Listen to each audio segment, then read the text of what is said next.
Oh, yeah, you can hear it. All right. Yes, Minister Malcolm, when you broke with Elijah Muhammad back in March, you said it was because the black Muslims were too narrowly sectarian and inhibited, and because Elijah Muhammad had become blindly jealous of you and the personal following you had gathered. I said the first part, but the last part, I didn't say that Elijah Muhammad himself had become blindly jealous. I mentioned that it was his family and the officials in Chicago. Everything that I said always was designed to protect Mr. Muhammad himself, primarily because the image that he had created was the image that enabled his followers to remain strong in faith and things of that sort, and I didn't want to see any adverse effect or negative result develop in the faith of all of his followers. Mm-hmm. But actually, despite the fact that I tried to protect the Muslim movement, if you'll notice, they used their newspaper to slander me and to label me as a hypocrite and as a rebel, and Mr. Muhammad himself said that I defected. Well, in reality, I never even left the Muslim movement. They put me out, and they put me out because of what I knew, and what I knew was told to me by Mr. Muhammad's son, Wallace Muhammad himself. They put me out, and they put him out. Well, now, first of all, let's find out what it is that Wallace Muhammad, Elijah Muhammad's son, told you. Well, number one, if you notice, the stick that I always used in presenting, representing, and defending the Muslim movement was the fact that it had the ability to reform the morals of the so-called Negro community. It eliminated drug addiction, alcoholism, fornication, adultery, loose sexual behavior, which meant that it eliminated bastard babies, illegitimate children. Well, as long as I knew that this was what it represented, and it gave me a strong stick, I could represent it and defend it. But we had a law which was that whenever any Muslim became involved in any kind of sexual relationship with someone to whom they weren't married, that person would be brought before the Muslim community, humiliated, and then isolated for from 1 to 5 years. This was our law. Well, in 1954, a teenage sister left Detroit and became one of Mr. Muhammad's personal secretaries. And there in the Chicago office, she became pregnant after being there for a year. And she was brought before the Muslim community and humiliated and isolated. And a year later, another secretary, this time one from Lansing, Michigan, came to Chicago. She also became pregnant.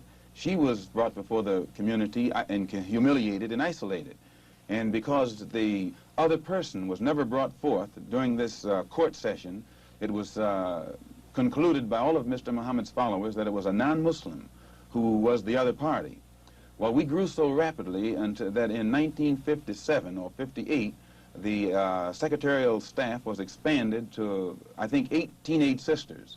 In 1959, 6 of them disappeared. 2 of them reappeared in Philadelphia about 2 or 3 months later, and they were all right. The other 4 reappeared in 1960. All 4 of them had babies. All 4 of them had become involved with someone and become pregnant and had these children. So it was, from what I now know, when the 4 of them got back to Chicago and began to compare notes, they found that the same man had told all of them the same story and had made all of them pregnant, that the same man was the father of all 4 of their children and had also been the father of the children brought forth by the 2 secretaries who preceded them. Mm-hmm. So this story was kept among these sisters until 1962. 2 of them rebelled against the person who was responsible and began to tell the story all over the city of Chicago. It caused many of the Muslims in the Chicago mosque to leave and go back out in the street. They knew it, and I knew nothing about it until 1963 when Mr. Muhammad's son, who had been in prison, came out, and he had been a minister. He was very religious and spiritual, and when he began to hear these rumors around Chicago, he went to one of the sisters, and the sister admitted to him that the rumor was true. And it was he who first told me about it. And when he told me about it, I wrote to Mr. Muhammad and told him about it, and he admitted that he had a knowledge of it, and that he'd given me a religious explanation that would fit into prophecy and all of that, so I was quiet. And it wasn't until October of 1963 that it came up again. And when it came up again, I realized that the same person who had made these other sisters pregnant was still busy doing the same thing. He hadn't stopped. Two of the sisters had 2 children by the same man. And one of those 2 sisters was pregnant still, getting ready to have a 3rd child by the same man. So when it was known among the Chicago officials that I had a knowledge of this, they become very fearful of me. They became very antagonistic toward me, and they had to do something to diminish the authority that I had, for fear that if this became public knowledge, the followers would leave the Muslim movement and follow me. And it was at that time that they used the statement that I made against President Kennedy as a pretext to cut my authority, and some other things happened that finally produced the split, or forced the split. And when I made the split, the only reason that I didn't make this public knowledge was I knew the implications, and I felt that if the Muslims who were in the Nation of Islam knew it, that which enabled them to be so strongly religious and exercise moral discipline would be shattered, and it would cause all of them to go right back and start doing the things that they had been doing previously. Who is the father of all of these various children whom you have enumerated? The first one to tell me who the father was Wallace Muhammad, and he told me that the father was Elijah Muhammad himself. One of the sisters, he went to the home of one of the sisters, and when he walked in the door, she says, "I want to let you see something." And she showed him her child. She said, "Here's your brother, and your father is the father of this child." And then I questioned the sisters myself, because I was shook up. And they admitted to me that Elijah Muhammad was the father of their children. And I took it to him. And it was at that time he told me that he was Muhammad, the prophet, and that Muhammad had 9 wives. He also told me that he was David. He was the modern David, and that he was the modern Solomon, and that it was meant for him to fulfill today all of the things that they did back there. And how many of these illegitimate children did he father with the sisters? Well, he made 6 sisters pregnant. They all had children. 2 of those 6 had 2 children. One of those 2 is having a child right now. I am told that there is a 7th sister who is supposed to be in Mexico right now, and she's supposed to be having a child by him. For one thing, when you first separate from your wife, it's a physical separation, but it's not psychological. You still have feelings for her, and you protect her. But after the physical separation has taken place for a while, it becomes a psychological separation. It was the same way with me in the Muslim movement. When I first separated, it was a physical separation, but my feeling was still there. And it was only after my trip into the Muslim world and in my pilgrimage to Mecca that I really was able to exercise the objective approach to it that enabled me to see that something had to be done to bring this to light. Otherwise, a whole lot of innocent people would be killed needlessly. Well, these revelations that you are now making about Elijah Muhammad, what effect should they have on his following? Well, I very much doubt that any of his followers who really are aware of what he has done would continue to follow him. He may try and justify it by saying that he's a Muslim, and that a Muslim has a right to these wives.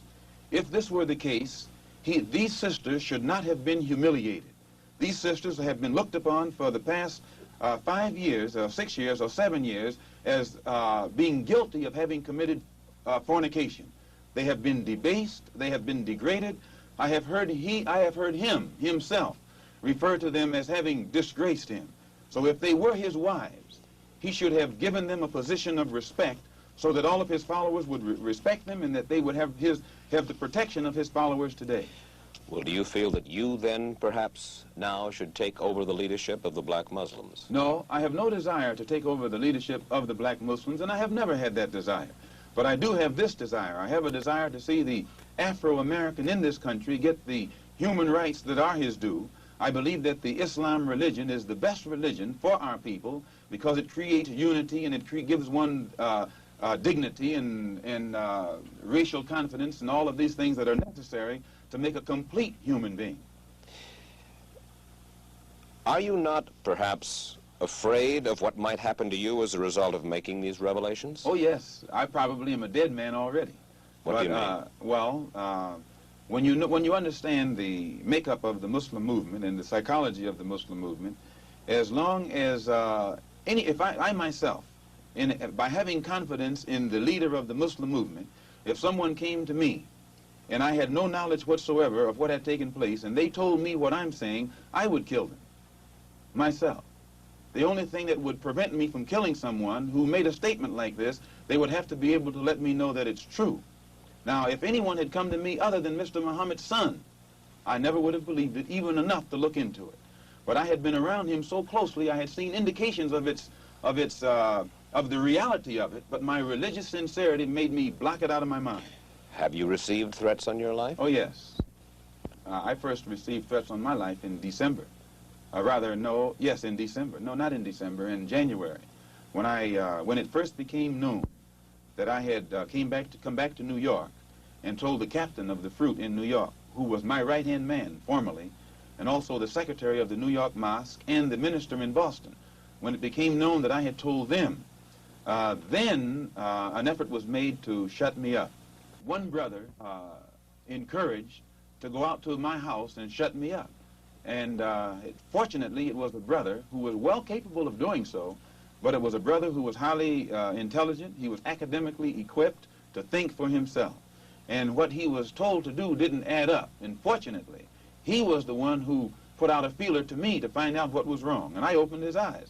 And then he opened the eyes of the same crew whose job it is to do this kind of work. You mean he was going to kill you? Oh, yes. One of them was, an attempt was made to get one of them to wire my car with an explosive. That one is with me right now. Well, fortunately, while I was among the Muslims, I never lived beyond my means, and I have learned how to live within means. And I still have the clothes that that was provided for me at that time. I'm in the house that was provided for me, although we're in a court battle, they're trying to get it back. And I have made this statement to them concerning the house, that they could have it.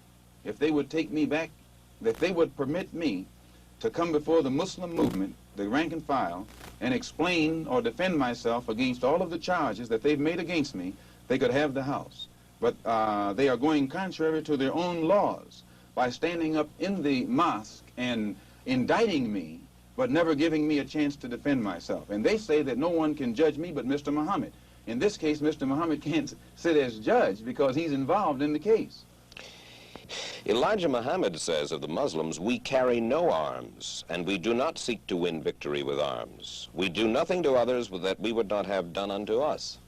The two brothers were sent after me with revolvers by Joseph, the captain of the Fruit in New York.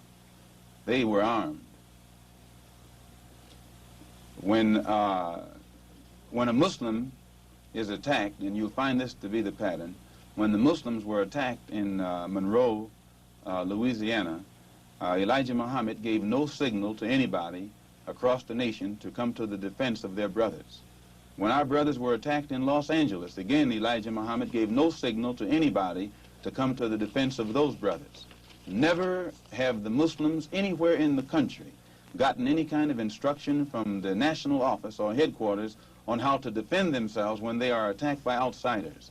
The only times the Muslims have ever been given any instructions to commit violence is when that violence is directed against a fellow Muslim.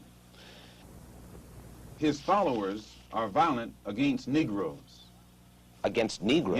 Yes, his followers will go out and attack another Negro, like they will attack me, or they will brutalize a fellow Muslim who breaks the law.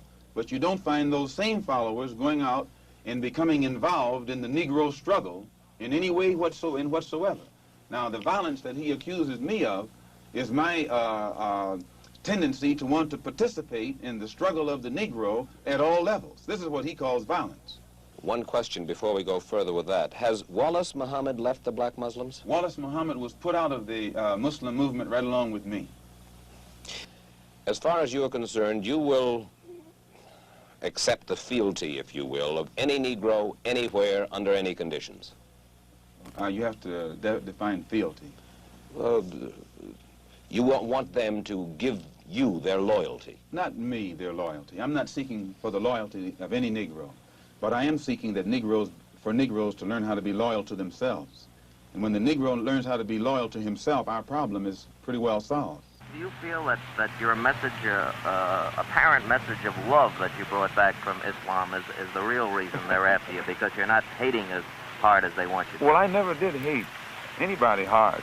But I do know that when I wrote that letter saying that there were white people in Mecca, it shook up a lot of Muslims, because most of the Muslims who follow Mr. Muhammad absolutely believed that it was impossible, physically impossible, I should say divinely impossible, for a white person to go to Mecca. And my trip there shattered that image, or that misconcept. Anyone call you directly, Malcolm? I've been receiving calls ever since I left the Black Muslim movement. And what sort of calls, Malcolm? You're disenchanted in view of the fact that these men who were your brothers are making threats against your life? No, because actually it's not their fault. Most of them, now Joseph and the officials, they have a knowledge of what it's all about. But the rank-and-file Muslim brother does not know what it's all about. They are, out of religious sincerity, they think that they are doing the will of Allah by protecting a man who I myself taught them was divine. So I don't in any way fault them. But those who are over them and give the orders, and actually the ultimate order comes from Elijah Muhammad himself. As long as I represented the Black Muslim movement as an example of morality, unity, and militancy, as long as I could do that, I represented it. It was when I realized that it could not be represented as that I came on and started working among the non-Muslim Negroes, as I announced in January. And I had no intention, or rather March, and I had no intention of ever even speaking on this. Had they left me alone, you still wouldn't know what really took place. Why are they threatening your life? Well, primarily because they're afraid that I will tell the real reason that that I'm out of the Black Muslim movement, which I never told. I kept to myself. But the real reason is that Elijah Muhammad, the head of the movement, is the father of 8 children by 6 different teenage girls, 6 different teenage girls who were his private personal secretary. The one who first made me aware of this was Wallace Muhammad, Mr. Muhammad's son. And I had stated in a newspaper article about an effort to take my life back in January, and at that time the Muslims denied it. In fact, they tried to make it appear to my brother that I was insane. But on a program in Chicago called Hotline, that's moderated by Wesley South, John Ali, the national secretary, admitted, I think it was Wednesday or Thursday, one of these days last week, that they absolutely were going to kill me. What steps would you take to protect yourself from this threat? I take no steps. I have a rifle. If anybody comes to my house without a good reason, I intend to try and use it, and that's all. In view of these threats, are you concerned about your own life right now?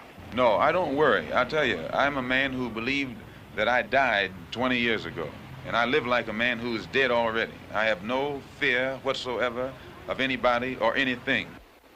This is Leon Amir, who was Cassius Clay's secretary, whom they beat unmercifully up in Boston. I was attacked by them in Boston on December the 25th. In the lobby, the hotel lobby of the Sherry Biltmore Hotel, and they're still after me. And it was he who heard Elijah Muhammad Jr. come to New York when Elijah Muhammad was at the Armory in June of last year. Jr. stood up and told the Fruit, many of whom are here now also, that I should have been killed, that my tongue should have been put in an envelope and sent back to Chicago by now. And then Clarence, the captain from Boston, and John, the captain from Springfield, came to New York to assassinate me, and came to him to get a silencer, and couldn't get it. So the police know this. It's not something that's new. They just wait until the job is done, and then they step in. You mean he was going to kill you? I wanted you to know that my house was bombed. It was bombed by the Black Muslim movement upon the orders of Elijah Muhammad. Now, they had come around they had planned to do it from the front and the back so that I couldn't get out. They covered the front completely, the front door. Then they had come to the back, but instead of getting directly in the back of the house and throwing it this way, they stood at a 45-degree angle and tossed it at the window so it glanced and went onto the ground. And I don't know if I woke my husband up or he woke me up, but I remember him pushing me out of the bedroom door, and I looked to my right, and I saw all of the fire. And the fire hit the window, and it woke up my second oldest baby. But the fire burned on the outside of the house. But had that one gone through that window, it would have fallen on a 6-year-old girl, a 4-year-old girl, and a 2-year-old girl. And I'm going to tell you, if it had done it, I'd taken my rifle and gone after anybody in sight. I would not wait. The police know the criminal operation of the Black Muslim movement because they have thoroughly infiltrated it. That's what I said. The Muslims claim I bombed my house. And if anybody can find where I bombed my house, they can put a rifle bullet through my head. It was my children and my own life and my wife's life that was at stake. You know what the degree, what temperature was? It was about 15 or 20. I stood in my underwear, bare feet, in the middle of my driveway with a gun in my hand for 45 minutes, waiting for the police or waiting for the fire department to come. If I want to put on a show, I can find a better way than that to put it on. And if you attack me, that's one thing. I know what to do when you start attacking me. But when you attack sleeping babies while you are lower than a guy... There has been much written and said about your departure from the Black Muslim organization. Could you tell us exactly why you did leave the organization? Well, the exact I didn't leave, number one. I was put out, no matter, and since there was no justification for them putting me out, they had to make it appear to the public that I left of my own volition. But it was in February of 1963 that Wallace Muhammad, one of the sons of Elijah Muhammad, pointed out to me that his father had a very serious moral problem, which he had kept a careful secret up to that point. But that when I heard about it, I went directly to Elijah Muhammad. We discussed it. He explained it. He even admitted it to me, as well as to his some of his other children. He discussed it with his other children. But when he gave me his religious interpretation or explanation of it, I accepted it. But about 5 months went by, and Wallace pulled me aside again and told me that his father hadn't changed. He was still involved in the same thing, and he was getting worse rather than better. And I think it had a serious effect upon me, subconsciously, if not consciously. Personally ordered attacks upon you? Oh, yes. In Cassius Clay, the brother that used to be the secretary to Cassius, or as Elijah Muhammad now calls him, Muhammad Ali Clay, was beaten in Boston recently, and this brother was a captain. He was one of the karate experts who taught karate on the entire East Coast, Eastern region, and he was in the inner circle. And he pointed out that in October, he didn't cease being a captain, but his influence or authority was placed beneath that of Clarence, the captain who's in Boston. Clarence was put over Joseph, and shortly after that, as Leon Amir testified, Clarence, the captain from Boston, and John, the captain from Springfield, Massachusetts, came to New York to carry out this so-called assassination. And they came to Leon looking for a silencer for their gun. Well, see, I understand all of it, but they parked half a block from my house here in the home of Alvin, who's also one of Elijah Muhammad's men, looking for a chance when they could, make their move. But thanks to Allah, they didn't get a chance.